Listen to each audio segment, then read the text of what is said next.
a permitirse dudar, a equivocarse, a jugar, a mirar la realidad como si fuera un collage en constante movimiento. Porque hay periodistas que se atreven a hackear su propio oficio, a llamar herramienta política a la imaginación, a convertir el error en laboratorio, a mezclar la ciencia ficción, el performance y el arte para contar el mundo de otra manera. Uno de esos periodistas es con quien estaremos hoy. Guionista, reportero, editor, documentalista, profesor, creador de relatos que siempre se salen del cuadro. Un explorador de la belleza que se esconde detrás de cada signo de interrogación. Con ustedes, el creador del periodismo dada, un artesano del collage y un agitador de conciencias, Pera Ortín. Y para conducir y moderar esta conversación, la periodista Florencia Guerra, a quien cedemos el uso de la voz.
Antes de morirme, yo ya no quiero hacer más periodismo correcto.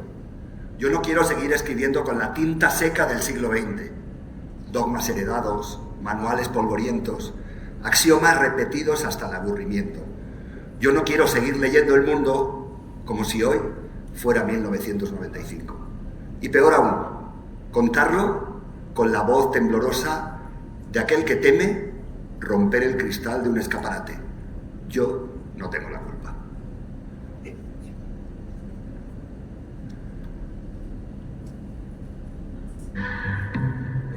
A veces me pregunto de quién será el fantasma que te ha tapado los ojos para que no veas nada.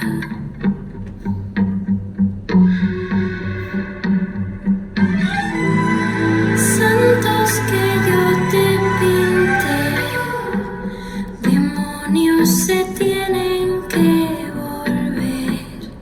Santos que yo te pinte, demonios se tienen que volver. Yo lo llamo periodismo gaga. Es ese periodismo antiguo, hecho en el triángulo que supone la información, la noticia y la actualidad. Es ese periodismo que presume con la dentadura postiza de una objetividad que nunca existió. Es ese periodismo que alardea de un método que yo, que lo he practicado durante más de 30 años, les voy a explicar cómo es. Pregunta 4 cosas a 3 o 4 personas a las que llama fuentes que saben algo más o menos sobre ese asunto y luego nos lo empaqueta diciendo que esa es la verdad periodística con mayúsculas.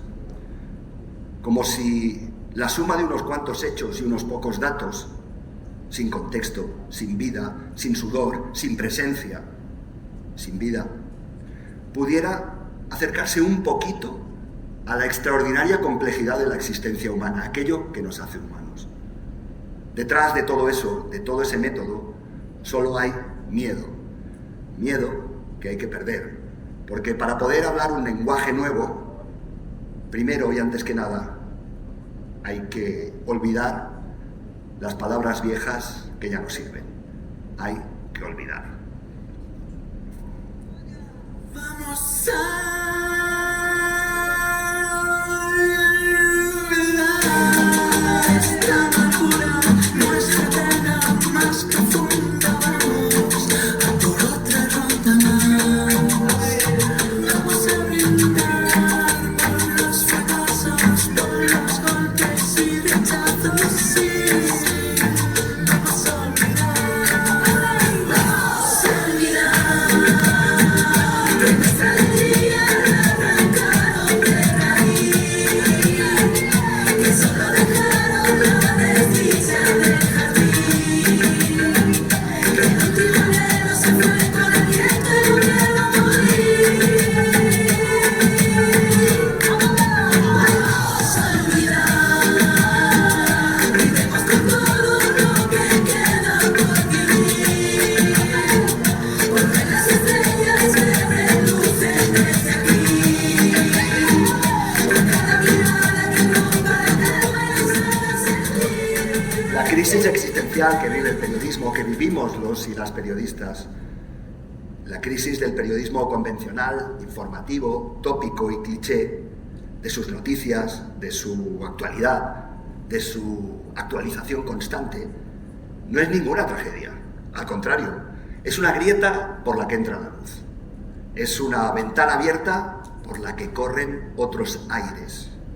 Es la oportunidad perfecta para incendiar prácticas y rutinas pasadas y pensar en colectivo cómo queremos contarnos hoy el mundo, sin pedir permiso a nadie y asumiendo que, 1, el statu quo es inadmisible, 2, el statu quo es insostenible. Sé que es más fácil quedarme sentada, esperar a que pase el dolor, oír en la radio mi voz, decirle a la gente que no, intenté saberme cambiar, mi vida se separó, siento decirte que no, que no, que no, que no, que no, que no, que No, no y no. En el periodismo dada que os propongo, no hay nunca una sola respuesta. Siempre hay contradicciones, dudas, paradojas, errores hermosos, luminosos, porque ahí, justo ahí, está la vida. Siempre imperfecta y siempre caótica. Todo eso que es real y que existe en toda ficción verdadera.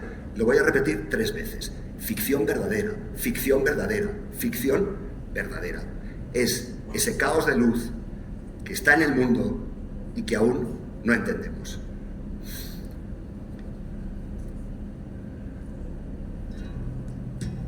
De lo que pasa en el mundo, por Dios que no entiendo nada. El cardo siempre gritando y la flor siempre callada. Que grite la flor y que se calle el cardo. Y todo aquel que sea mi enemigo, que sea mi hermano.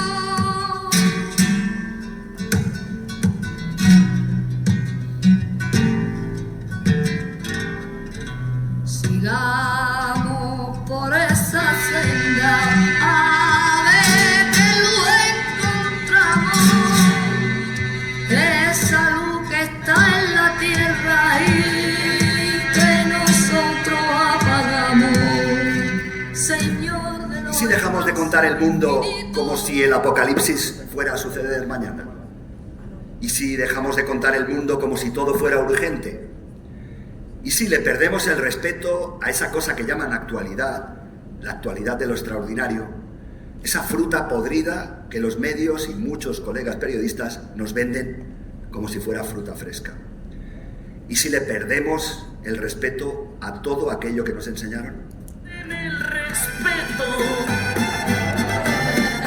déjate de cosas y hazme, te lo ruego, las proposiciones más indecorosas. Piérdeme el respeto, mi querido amigo, que muero de ganas porque se apapachen tu cuerpo y el mío. Apapacharnos es lo que pretendemos con el periodismo dada, que nos apapachemos de otros modos para contarnos la vida. Son modos lentos, extraños, imprevisibles, poderosos, pero sobre todo no responden a métodos. Mientras los que se dicen informadores, que nos anuncian que el mundo se acaba cada día, nosotras, nosotros, nosotres a lo nuestro. Acción, relato, ironía, resistencia. Somos inventores de futuros posibles, porque nadie aquí, ni fuera de aquí, sabe lo que va a pasar mañana.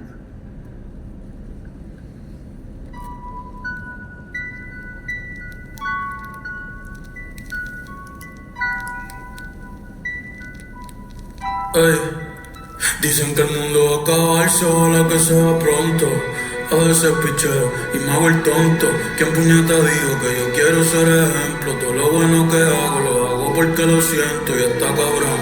Wow, ya voy pa' 30, los Lexi AP, yo no sé pa' qué. Si el tiempo pasa y no me doy ni cuenta, haciendo chavo, mientras tú comentas, pero nadie sabe, no, lo que se siente, ey. Sentirse solo con 100.000 personas al frente. Ya no somos, los periodistas, ya no somos lo que dijimos ser. Y ya no hacemos de ninguna manera lo que dijimos hacer. No hay avance posible en la ortodoxia, en ningún campo, pero en nuestro trabajo del periodismo tampoco. En la ortodoxia solo se esconde el aburrimiento, el hastío, que es el hijo mayor del aburrimiento. Es el momento de la independencia, de la resistencia, del boicot, del sabotaje, de la interrupción, de la fuga, de la desviación, de la ruptura. No me pidas nunca que las cosas vuelvan a su lugar.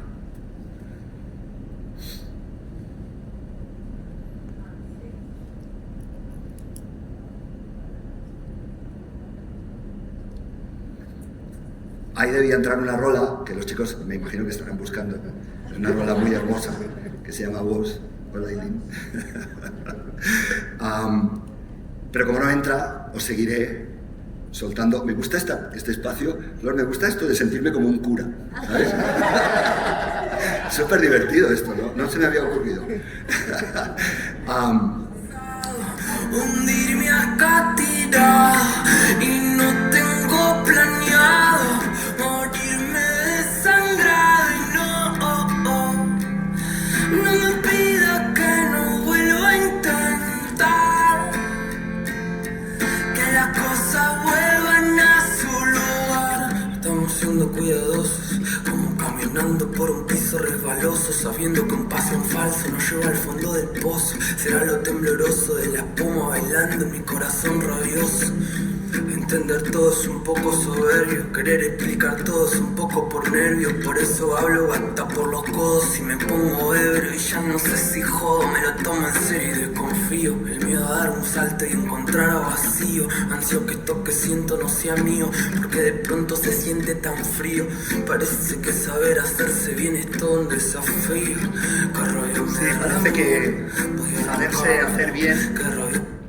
Parece que saberse hacer bien es todo un desafío y por eso no aceptamos contarnos el mundo desde la violencia de lo necro, desde la violencia de la muerte. No aceptamos contarnos el mundo solo desde la violencia, el horror, la destrucción y la muerte. Y lo digo aquí en México, un país que adoro, que amo y que respeto profundamente en su múltiple dolor. Sé que eso es cierto, sé que todo eso es verdad, sé que no lo puedo negar, pero trato que con mis historias el mundo sea un lugar un poquitico menos peor. Por eso rechazo el necroperiodismo, el periodismo de la muerte, ese que te impide pensar crítico en una supervivencia crítica. Para seguir vivos, hemos tenido que desobedecer desde el borde del mundo. Que la vida no es diferente para el resto. Y aunque me quede en el borde del mundo, y aunque no entiendan que por qué pregunto, y aunque me traten siempre de extraño, y aunque pasen y pasen los años, no se olvida el recuerdo ni el daño del poble i del que s'estima, de la meva enyorança al teu costat, del dolor que al món no expliquen i del camí que cada dia es complica. Per a totes les coses aguantar i per l'amor a qui vas voler cantar, del que lucha con miedo ahí en su pecho, por si eso nunca nadie lo convierte en hecho. Porque sabemos que hay miles de humanos que luchan con dolor en el pecho. Por eso el periodismo dada no busca el consenso. No quiere ser lo de siempre, como siempre, ni tampoco el deber ser o el como se debe. No, el periodismo dada se sabe una ficción verdadera. Lo voy a volver a decir 3 veces. Ficción verdadera, ficción verdadera, ficción verdadera, basada en hechos reales. Pero solo asumiendo, y eso vale para todo el periodismo, nuestra condición de parte de invento, solo asumiendo que somos una manipulación honesta, manipulare, del latín manipula, mover con las manos. Solo asumiendo eso, que somos una manipulación honesta, situada, rigurosa, con ideas e ideología, podemos contar algo que de verdad importe hoy, aquí y ahora, sin convertirnos en una persona sospechosa.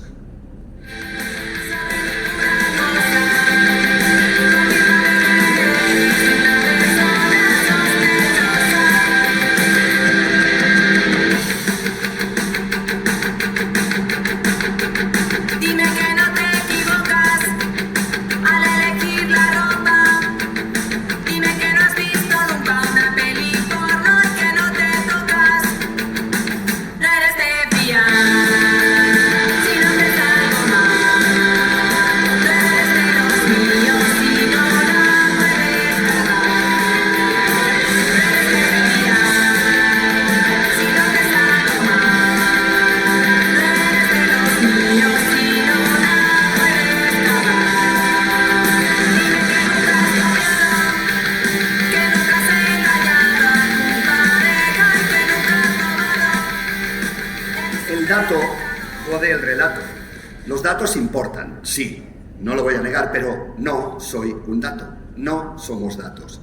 Los datos son total y absolutamente insuficientes para entender y explicar el hecho humano, total y absolutamente insuficientes. No sirven de ninguna manera para entender la complejidad de los sentimientos de esas criaturas hechas de carbono que somos nosotros. Tratamos, al menos lo intentamos, de trabajar con materias vivas, palabras que respiren, imágenes que ardan, sonidos que muerdan, como todas esas mujeres que por fin, después de 4000 años de sufrimiento, ya no se dejan. Han dejado de ser actrices secundarias de sus propias vidas y de sus propias luchas y ya no consienten. Un hombre consciente que dicta mi sentencia, solo Dios puede juzgarme, solo a él debo obediencia. Ya que fuiste carcelero, yo era tuyo compañero, hasta que fuiste carcelero.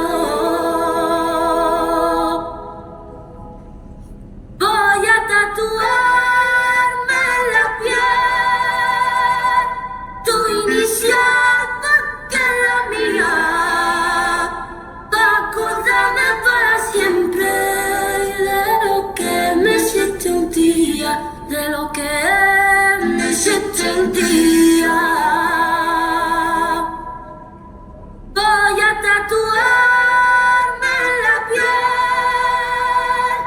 tu inicial porque la mía, para acordarme para siempre y recordarlo todavía, de lo que me hiciste un día, de lo que me hiciste un día.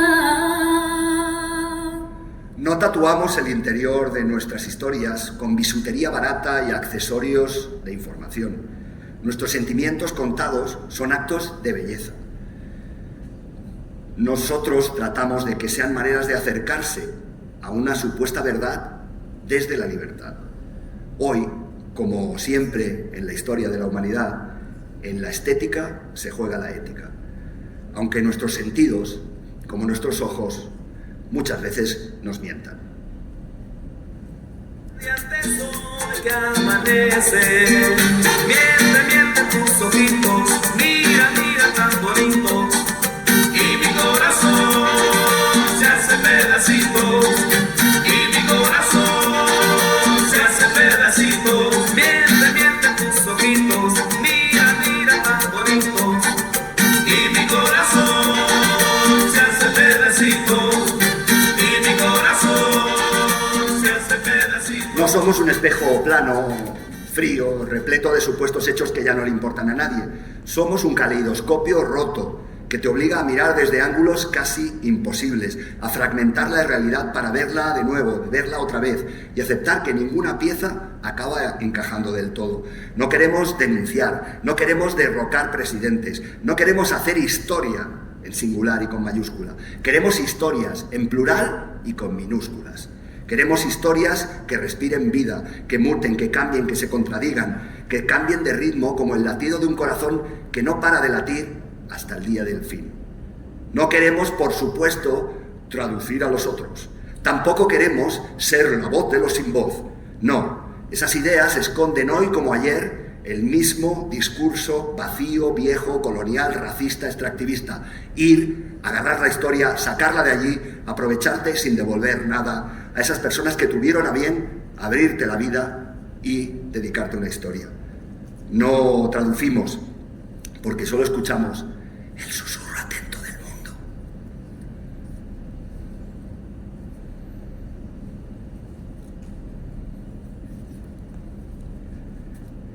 Y para susurrar, aquí debería sonar. Pero qué necesidad, ¿para qué tanto problema? No hay como la libertad de ser, tentarte y de amarte, hacerte hablar, cantar así sin penas. Pero qué necesidad, ¿para qué tanto problema? Mientras yo le quiero ver feliz, cantar, bailar, reír, soñar, sentir, volar, ellos le frenan. El periodismo Dada, vamos acabando, no quiere dominarte, no te dice la verdad, ni te dice tampoco lo que debes hacer, lo que debes pensar o cómo lo debes hacer. El periodismo Dada no busca que le creas sin dudar, no busca soluciones de ninguna manera, porque quiere contaminarte con preguntas, infectarte del virus de la curiosidad, desde la complicidad y nunca desde la autoridad. El periodismo Dada no es una utopía para soñadores estúpidos e ingenuos como yo.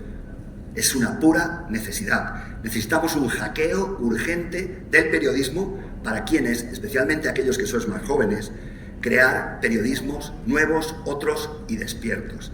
Se trata de sobrevivir caminando por los bordes de un mapa, crecer en los márgenes sin ser marginales y atreverse al final a volar hasta un lugar que no tiene pista de aterrizaje porque ese mapa aún no está dibujado del todo. Cambia, porque sin cambio, sin reto, no hay creación y sin desafío no hay humanidad. Cambia. Si escuchando historias de valientes en los versos de Chalino, queriendo ver más casa y carro nuevo, con estos afónicos el niño. No le deseo el mal a las personas, yo me enfoco en lo mío, no me fijo en lo de nadie. Ahora que vieron que andamos bateando, me piden que cambie. De niño me enseñaron a ser gallo, que un cobarde es un gallina. Que el hombre que las morras han nombrado va de a golpes por la vida.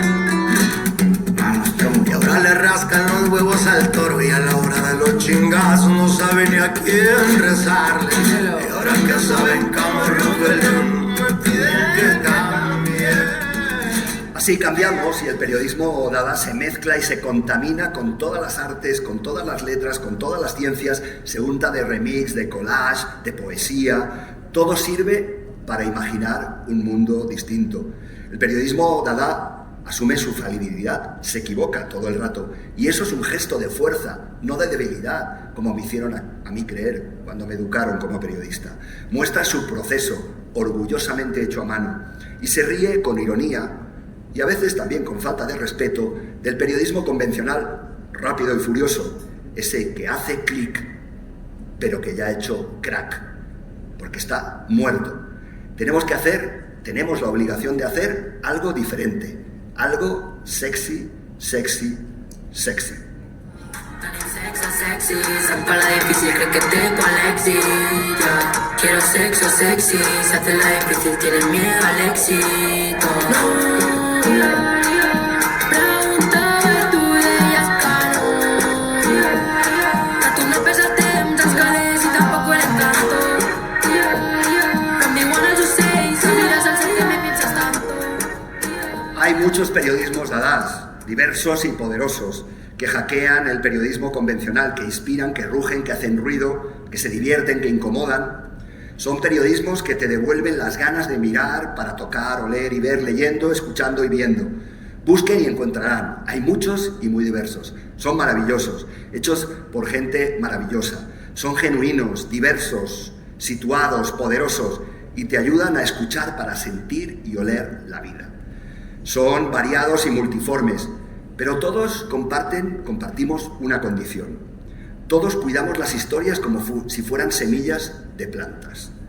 Porque si no cuidamos las historias y no nos cuidamos a nosotras y lo que contamos, ¿cómo vamos a cuidar el mundo que queremos habitar y la vida que queremos vivir para seguir volando? Muchas gracias.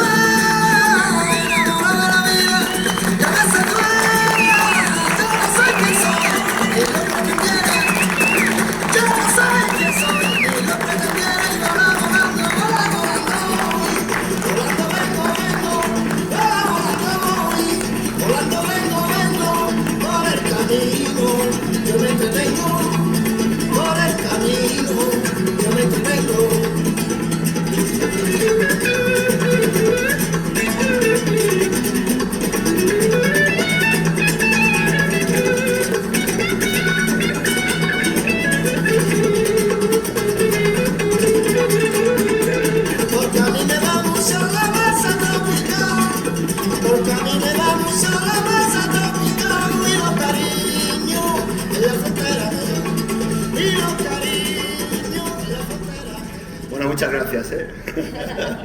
¿Qué tal? Primero que nada, pues felicitar a Pera Bertín por ese trabajo que logras, pues sí, de alguna manera, en muchos sentidos, juntar lo que eres, lo que has hecho a lo largo de tu vida y transformarlo en un periodismo que junta, que al mismo tiempo yo tengo que decir, dice que no obedecemos métodos, pero por supuesto que en el Dada hay una inspiración del dadaísmo, hay una inspiración del periodismo, ¿no? Y con eso se anima a hacer algo completamente distinto.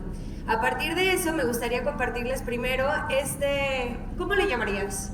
Artefacto. Artefacto que Pera hizo con sus manos y se los voy a pasar para que lo puedan ir viendo y lo observen, porque cuando tienes un dispositivo que está hecho a mano, con recortes, con mapas mentales y conceptos, no solamente es un trabajo artesanal, sino que también es un trabajo mental, es un trabajo manual, que hay que cuidarlo bastante. Entonces me gustaría que se lo vayan pasando poco a poco para que mientras vamos dando la charla, ustedes lo puedan observar, pero que lo cuiden como lo que es una obra de arte que reflexiona sobre el periodismo, ¿va? Lo voy a ir pasando por aquí para que lo puedan... Además, si le hacen fotos y eso y me etiquetan en el Instagram y todo eso es divertido. Y compartimos cosas y todo eso. Como periodismo dada. De periodismo dada es mi arroba. asesora de comunicación. Sí, @periodismo dada. @periodismo dada.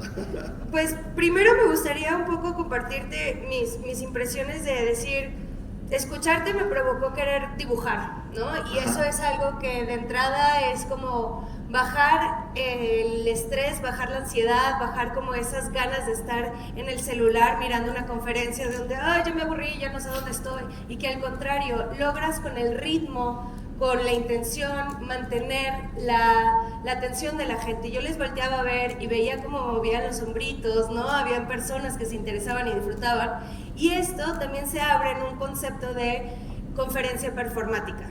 Sin embargo, para poder lograr llegar a tener la valentía de decir, a ver, para quienes no conozcan el trabajo de Pera Ordín, Pera ha cubierto conflictos armados, ha estado más de 11 años en la televisión pública en España, ha recorrido, pues sí, diversos lugares de América Latina, Festival Gabo es su casa, Festival Anfibia es su casa, Festival Latam es su casa, pero tener la humildad y el reconocimiento de decir, a ver, hubo un momento en mi vida donde me llevó a reflexionar y llegar hasta aquí. Me gustaría muchísimo que nos cuentes cómo llegas a esa reflexión de decir, me voy quizá a ese sueño o esa pulsión infantil de recortar, dibujar, hacer, y eso, para mí, como viéndote a ti, un hombre con esta trayectoria que tienes, me parece de una valentía, una humildad, pero también una fuerza de decir, me agarro a la vida, ¿no? Y me encantaría que nos platiques más de ese proceso. Sí, el proceso tiene que ver bueno, pues con todo eso que Flor ha dicho, ¿no? Con mi trayecto, con mi camino pues en el periodismo convencional, lo que se supone que tiene que hacer un periodista bravo, macho, ir a guerras, conflictos, tal, en fin, todas esas cosas, ¿no? Pero yo me doy cuenta durante el proceso, a partir de pues, los últimos 12, 15 años que vengo haciendo esto, que ese es un proceso que esa manera de hacer las cosas me conduce a la muerte, literalmente, porque hay demasiado dolor, hay demasiada frustración, hay demasiada incomprensión en tratar de hacer cosas personales, genuinas, particulares, en ese entorno de los medios de comunicación convencionales de altísimo nivel, ¿no? Yo presentaba un programa de televisión que pues no hace tantos años tenía 2-3 millones de espectadores, y a mi mamá, las vecinas la llamaban y tal, ¡ay, visto a tu hijo! ¡Uy, está guapísimo! Pero claro, al final todo ese tipo de cosas te generan una ansiedad, un estrés, un dolor que es incompatible con una vida sana, ¿no? Yo veo a muchos de mis colegas, y eso lo hemos compartido con Flor y con otros amigos periodistas y colegas, de mucho estrés, de mucho dolor, de mucha ansiedad, de mucho sufrimiento, ¿no? Y llega un punto donde si uno es razonablemente valiente, y eso yo sí te lo compro, digamos, de mí, y es capaz de recuperar aquellas cosas que se supone que son ingenuas, que se supone que son infantiles, que se supone que, bueno, que no forman parte del universo de lo que somos como adultos, como profesionales, como periodistas, si ahí eres valiente y eres capaz de decir, no, es que esto es yo lo que quiero hacer, esto es aquí donde yo me siento a gusto, es este mundo el que yo quiero desarrollar. Y bueno, pues supone muchas renuncias, evidentemente, ¿no? Porque claro, renuncias en la parte positiva de lo personal, y yo veo a mis amigos y colegas que siguen trabajando en medios convencionales, con trabajos convencionales periodísticos, y sí me he dado cuenta de, yo lo que no quiero jamás es ser como ellos, ¿no? Y como ellas, porque no quiero esas vidas, ¿no? No quiero esa manera de vivir y desarrollarme en el mundo. Sí, yo asumo esa parte de cierta valentía, si queréis, y también cierta ingenuidad para recuperar mi versión infantil de niño, ¿no? Ingenuo, que cree que es posible cambiar el mundo, que cree yo cuando mis papás me dijeron que quería estudiar, desde muy chiquito yo dije, yo quiero ser periodista, y yo fui periodista, y soy periodista, aún no me he muerto. Pero esa sensación de no todo el rato quiero contar siempre lo mismo, no quiero contar siempre las mismas historias con los mismos modos y las mismas formas, y entonces pues esa parte recupera el juego, me encanta jugar con las imágenes, y también me encanta, soy un jodón y me encanta desafiar las leyes establecidas, las ideas establecidas, y sí, me lo paso bien, la verdad. ¿Sabes qué me recordó la conferencia performática que acabas de dar? Fue aquí hay fans de Game of Thrones. A ver, levanten la mano, ¿quiénes son Game of Thrones? ¿Sí? Ok, ¿recuerdan cuando Samuel Tarly está como trabajando, tomando notas de todos los maestres, ¿no? Que son como, o sea, al final son en principio tendrían que ser como los libros, ¿no? De la humanidad. Y Samuel está trabajando con los maestres y es como algo que siempre soñó hacer y de repente dice, es que yo no quiero simplemente hablar de las cosas grandiosas que hacen los demás. Quiero también poder hacer cosas grandiosas, ¿no? Y para mí era como una forma de que era un periodismo de algún momento y reflexiono un poco con abres diciendo, yo no quiero ser el periodismo correcto. Y me pregunto si ese periodismo correcto tiene que ver con una tradición de la profesión que pues lleva 100 años, 120 años, que tampoco es tan grande, y esas ganas de volverse también un creador.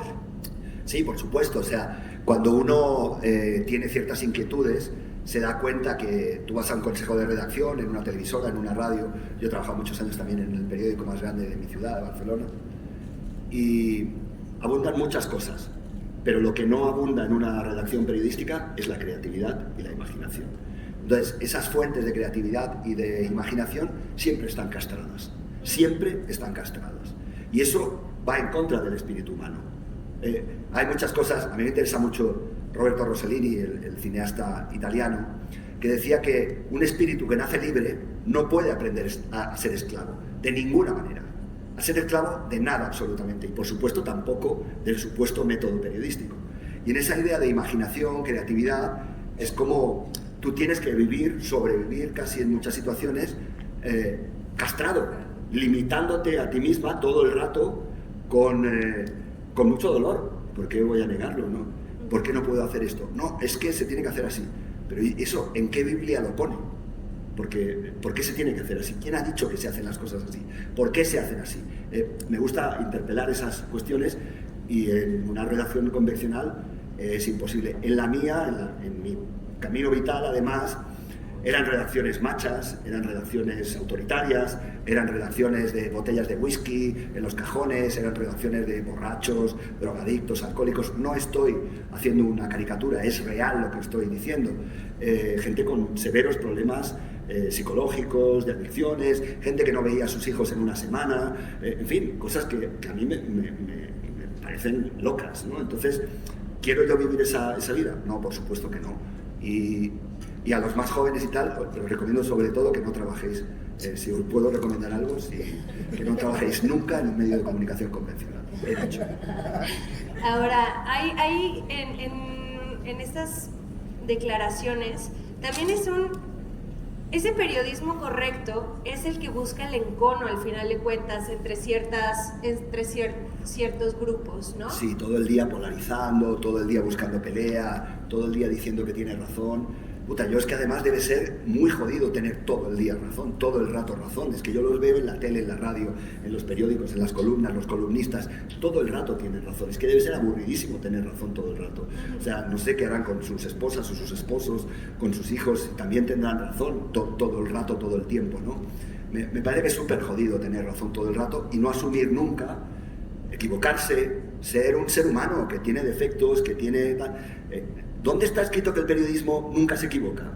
Porque nunca se dice, oiga, esto es un proceso falible, como todo proceso humano, y que tiene muestras, hipótesis, errores, que lo hacemos aquí mejor, peor, nos sale a veces bien, nos sale a veces mal, nos sale regular, pero ¿por qué nunca se equivoca el periodismo, ¿no? O sea, esa asunción tiene que ver, tú lo citabas, una tradición muy joven, 100, 120 años, inventada por gringos y anglosajones, gente malvada, todos ellos, y además como esa sensación de muy dogmática en su manera, ¿no?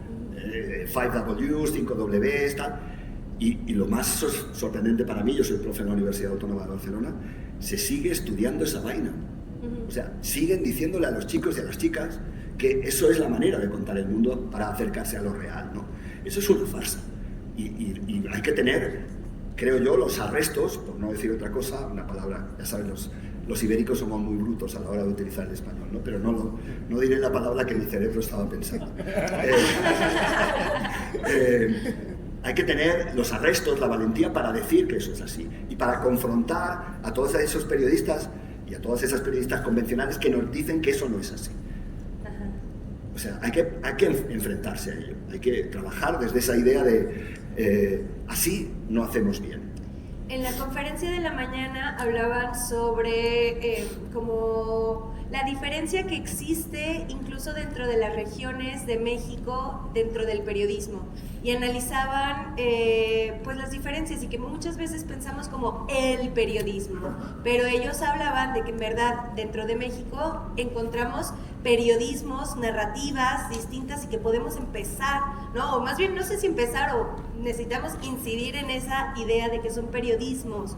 Y al mismo tiempo, ahora que estaba en esta cosa de dibujar y emocionarme de escuchar y leer tus palabras, me doy dando cuenta que también, de alguna manera, hablas de algo que yo he estado escuchando mucho en esta feria, que es la memoria no es siempre tal cual como la recordamos, ¿no? Y hablas de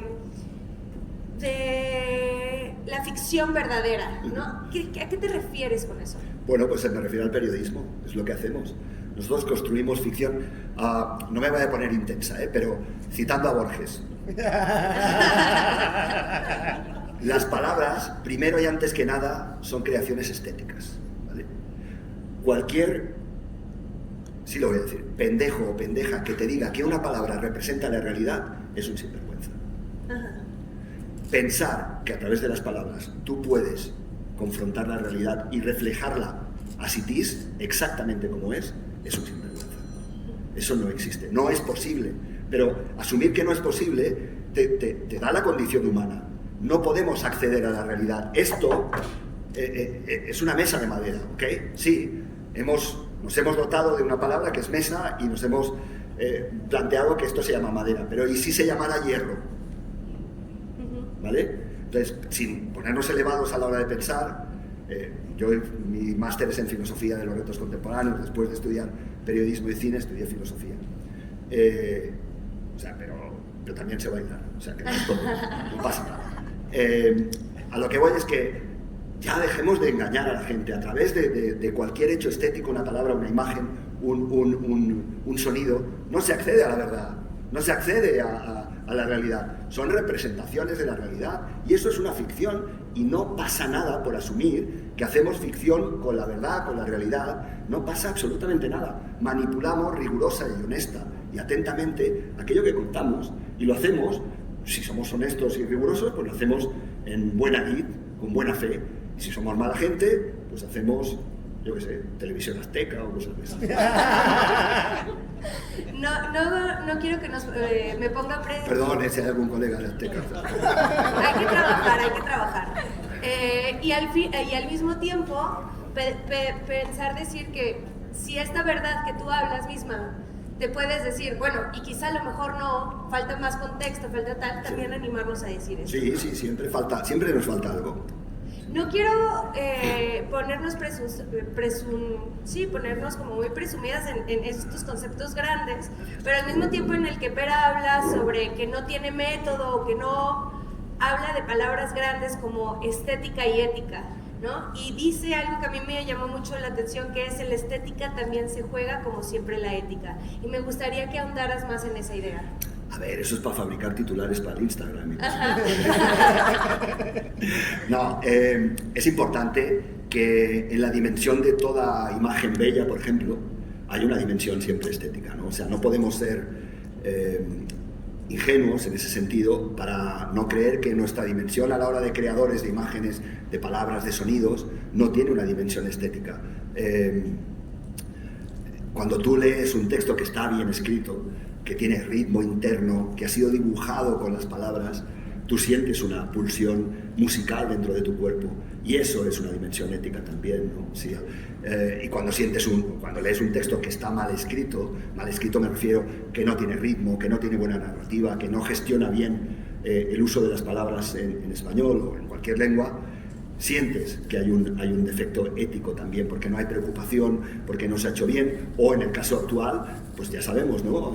Que hay toda una serie de, entre comillas, amenazas que supone la inteligencia artificial, que puede llegar a escribir mejor que un humano si le damos las herramientas correctas, las preguntas correctas, los prompts correctos, ¿no? Entonces yo creo que ahí, en ese hecho de la ética y la estética, para mí se juega pues a través de mis manos, ¿no? Yo he aprendido que cuando yo estoy bien, cuando soy capaz de pensar bien, ética y estéticamente, es cuando conecto mi cerebro con mis manos, ¿no? Para mí eso es como clave.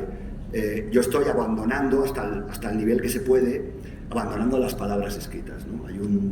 Hay pues una necesidad en mí de ir más allá de las palabras, porque las palabras ya no son suficientes. Para mí ya no son suficientes. Entonces tengo que buscar de otros modos, ¿no?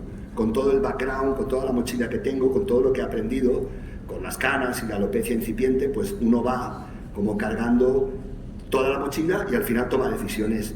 Y sí puedo escribir, ok, pero no es lo que más me interesa, no es lo que más me gusta, no es lo que mejor creo que hago, ¿no?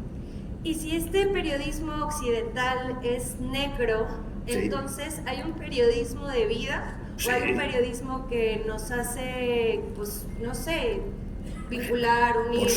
Por supuesto. Ajá. Aquí, estamos en un país que ha hecho el mejor periodismo en español, el periodismo independiente, ¿eh? El periodismo convencional mexicano, lo siento, es desastroso, pero el periodismo independiente mexicano es brillante, es el mejor periodismo que yo, en mi opinión, en mi consideración, he podido leer, disfrutar, ver, a veces con dolor, en español, ¿no? En esta lengua de la que estamos hablando. México ha producido, pues, gente maravillosa, desde el dolor de Marcela Turati hasta la pasión de Daniel Arrea, o sea, gente que para mí forma parte de un santoral de lo que es el gran periodismo y hecho desde posturas que no tienen nada absolutamente que ver con lo que yo hago, ¿no? Pero que tienen no solo mi admiración y mi respeto, sino mi amor total y absoluto por eso que hacen, ¿no? Porque eso representa algo importante de ellas a su sociedad, en este caso a la sociedad mexicana. Pero si vamos a Argentina, existe Anfibia, existen muchos otros ejemplos, Cristian Alarcón. Si vamos a Colombia,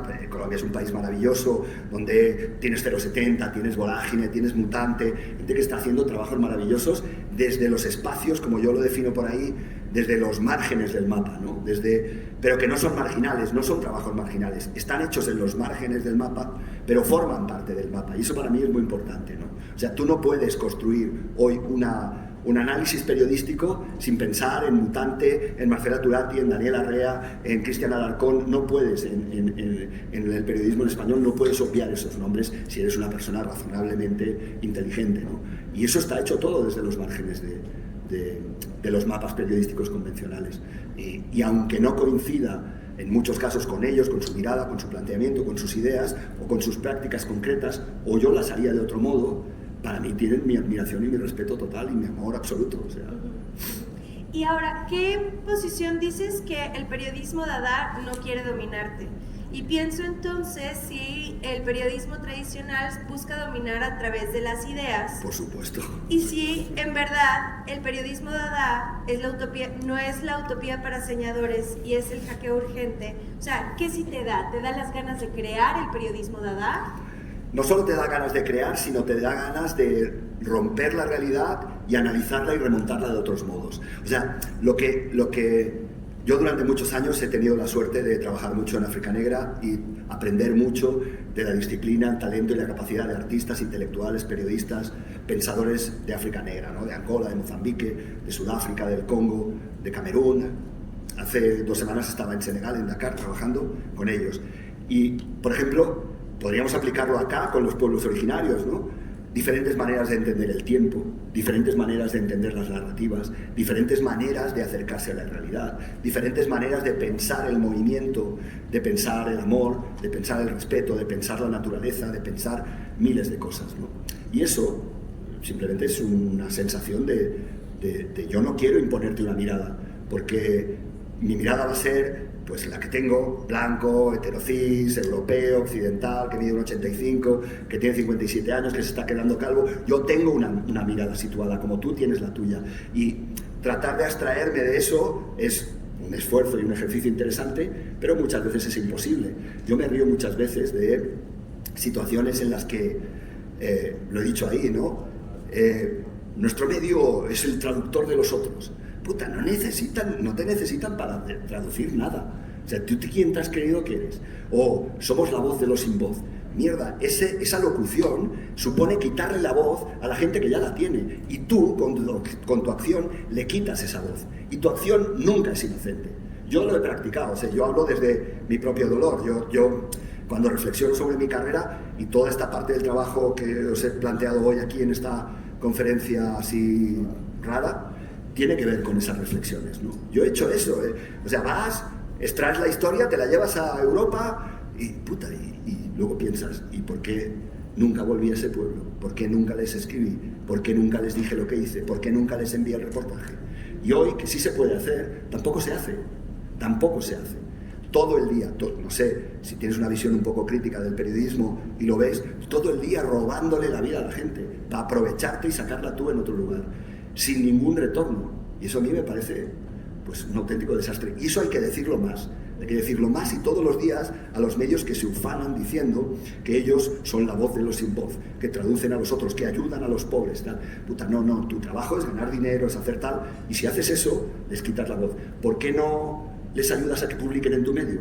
¿Por qué no les traduces de una lengua del istmo de Tehuantepec en Oaxaca y la publicas en el Reforma o donde sea? ¿Por qué? Porque no eres valiente para hacerlo. Porque piensas que no puedes hacerlo, que no saben escribir o que no tienen el respeto para poderlo desarrollar. Y eso para mí es desastroso.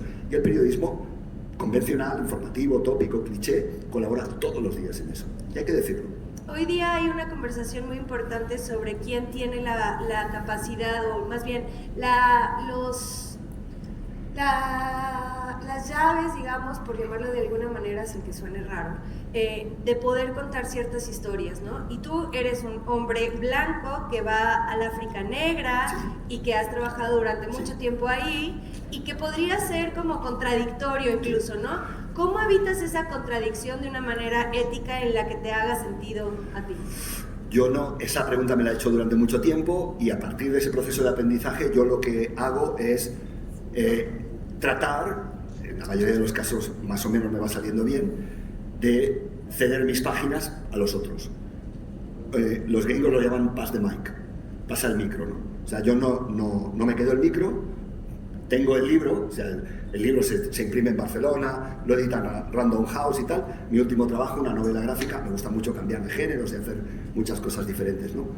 Todos los dibujos son de un amigo, de un hermano ecuatoguineano, Ramón Enzezono de Valé, que dibuja todo el libro. Yo escribo, él dibuja, compartimos, trabajamos juntas, desarrollamos ideas juntas, nos peleamos, nos interpelamos y eso hace que el libro sea mejor. Si yo lo hago solo, no sirve para nada.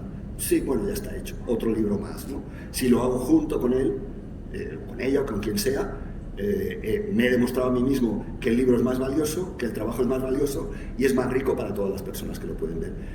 ¿Qué quiero decir con esto? Yo el pasado no lo puedo cambiar y mi condición geofísica, carbónica, etcétera, tampoco la puedo cambiar. Yo soy lo que soy, pero sí puedo cambiar el futuro, trabajando de otra manera con otras gentes. Crecimos en la idea del periodista lobo solitario que se va a meter en los lugares. Entonces, con esto estás incidiendo en una idea de co-creación y no de autoría. Totalmente, para mí esa es la clave de construir otros periodismos. Tú ayer hablabas del nuevo periodismo y yo creo que hay un proceso de desarrollo, de caminos que podéis explorar, que se pueden explorar, aquellos que os dediquéis a esto y los más jóvenes que estáis estudiando, que es esa idea, ¿no?, de co-crear. Repito, ese ejemplo, ahora por ejemplo con Ramón, con mi amigo ecuatoguineano, estamos haciendo otro libro que sale ahora en mayo, se llama África contra Hegel y también lo publica Random House. ¿Y de qué va ese libro?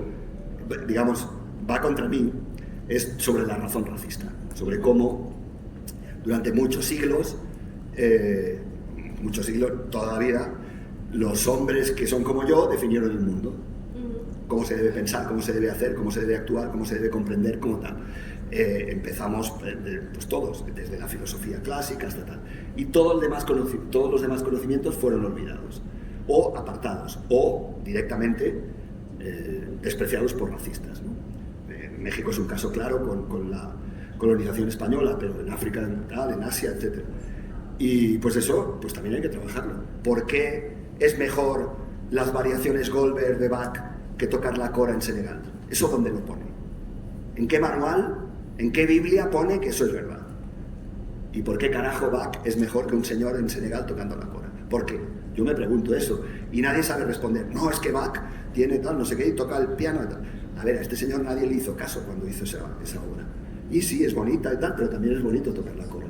La cora es un instrumento, para aquellos que no lo sepáis, una guitarra de calabaza hueca que no se puede afinar, que es un instrumento diatónico, es un instrumento muy complejo de tocar, es largo y que solo se transmite en Senegal y en Mali, en esas zonas de África Negra, por conocimiento a través de los abuelos, los hijos, los papás, porque nadie te puede, no hay solfeo para la cora, ¿vale? No hay do, re, mi, fa, sol.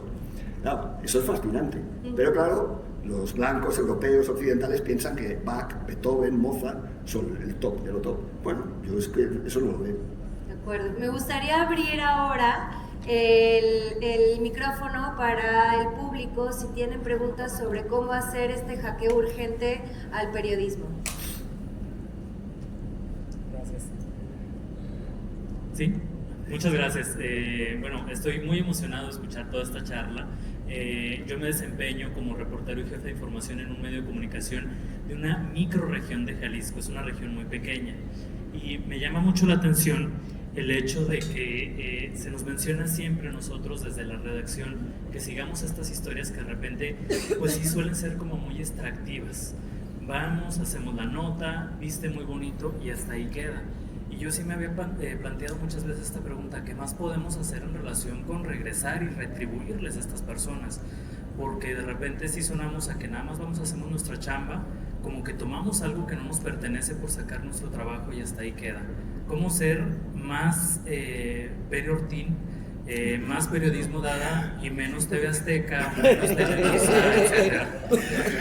Gracias. Sin ofender, ¿eh? ¿Cómo te llamas? A ver, yo no sé si te recomendaría ser Peri-Ortín. Eso es otro tema.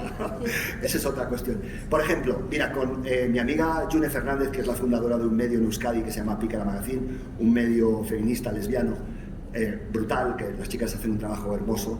Con June hablábamos un tiempo, referido en concreto a tu pregunta, ¿qué pasaría si, por ejemplo, firmáramos las notas todas las personas que han participado en la nota? ¿Tú te imaginas en un pueblito de esos, que me imagino el tipo de pueblo en una zona remota de Jalisco, el orgullo, la dignidad y el empoderamiento que supone para una persona verse citado como autor de una nota?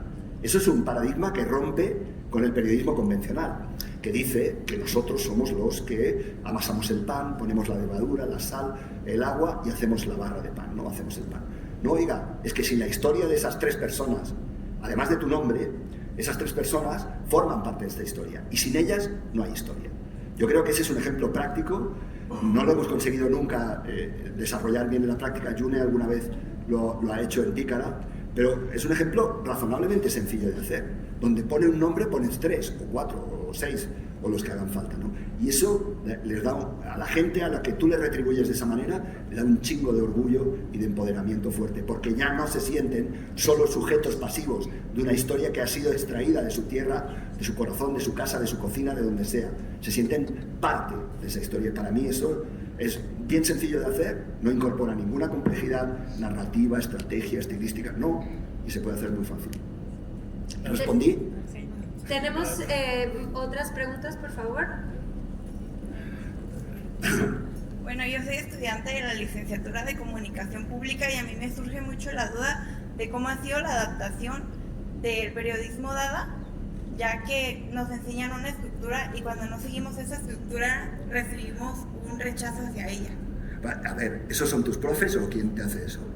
Sí, los profesores... No, pues cambia de profes. ¿Hay algún profes? No, a ver, yo lo que planteo... ¿Cuál es tu nombre, perdón? Arquetzali. Hola. No, yo lo que planteo, Dada no sirve para todo el periodismo Dada no puede hacer información pura y dura todo el día, cada día, no, esto es un trabajo, pues como estaba explicando en la conferencia, lento, chiquito, pequeño, para las historias en minúscula, ¿no? Yo entiendo, pues bueno, que si tienes que entrevistar a la presidenta, pues tienes que trabajar con otros conceptos y otros métodos que están relacionados con un formato claro como es la entrevista. Ok, no hay problema con eso. Yo lo que hablo es de las otras partes de la historia que siempre quedan opacadas. Es un verbo hermoso que ustedes utilizan en México, que a mí me encanta, ¿no? Que le hace sombra a todas las demás cosas, ¿no? Creo que ese periodismo informativo puede tener sentido, incluso contradiciéndome a mí misma, pero que no sirve tampoco para contar gran parte de las historias de la vida. ¿Qué le diría yo a tus profes que no aceptan que tú desarrolles otro formato? A ver, en fin, no te voy a decir lo que digo, porque sería mal educado. Yo creo que hay una parte de la docencia, del profesorado y del desarrollo práctico de la narrativa periodística que es rancia, conservadora y de mente es ultraderecha intelectual, porque se niega al progreso del conocimiento. Y lo digo siendo profe de la Universidad Autónoma de Barcelona.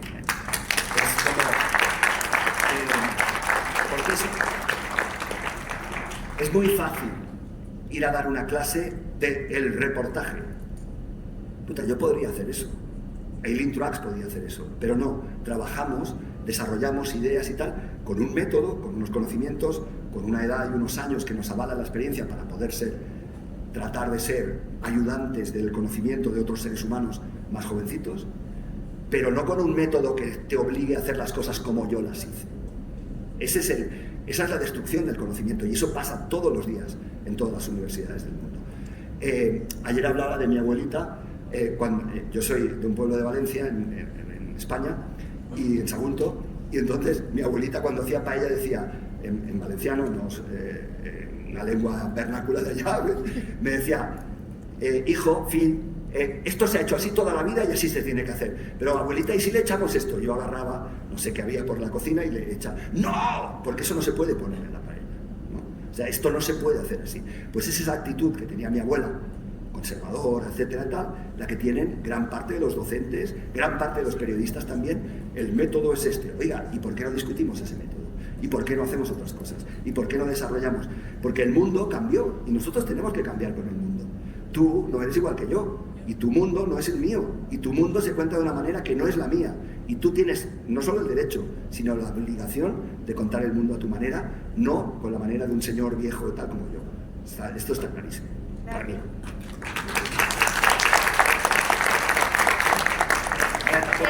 Tampoco soy tan viejo, Tenemos la oportunidad de una pregunta más. Hola, buenas tardes. Soy David Jiménez, soy jefe de información y corresponsal de un medio nacional en Querétaro y también soy docente de la Universidad Autónoma de Querétaro, entonces estoy en esta parte tanto de la práctica como también de la enseñanza. Y hay muchas estructuras que nos constriñen justamente a realizar un periodismo Dada, ¿no? Yo quisiera verlo desde un punto de vista de lo profesional con el tema de las audiencias, es decir, me parece que pues sí, los medios tradicionales están cerrados a una visión distinta de esta situación, sí. Pero también cómo hacer que puedan financiarse, es decir, tendría que ser la misma audiencia la que los financie, y en México, si bien ya subió el salario mínimo, me parece que hay otras prioridades, primero para la paz, el bienestar común, cómo hacerlo atractivo para que el periodista diga, yo puedo empezar mi proyecto, Periodismo Dada, algo distinto.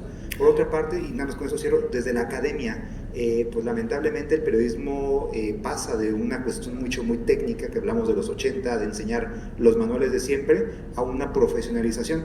Pero al caer también dentro del ámbito académico, no se cuestiona la misma epistemología de las ciencias sociales. Todavía vemos a Marx, Durkheim, Weber, como los vemos desde hace muchísimos años, en la licenciatura, maestría, doctorado, pues nada más aquí, cómo también convencer a lo mejor a los colegas de otras áreas, que también hay que discutir este método. Personalmente yo imparto una materia que es la de teorías y estudios de periodismo, que aquí voy a confesar con mis estudiantes, la más difícil que me ha tocado impartir, porque yo soy mucho de la idea de que el periodismo, que es una práctica tan viva, tan movida, pues cómo meterle a algo que puede ser tan cuadrado como lo académico.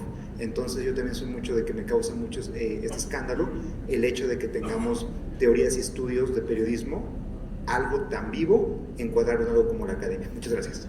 Gracias por tu pregunta. Por ejemplo, referido a esa parte de docente, yo no puedo decir qué se podría hacer en otras universidades o cómo, porque no tengo todas las respuestas, pero sí tengo mis respuestas.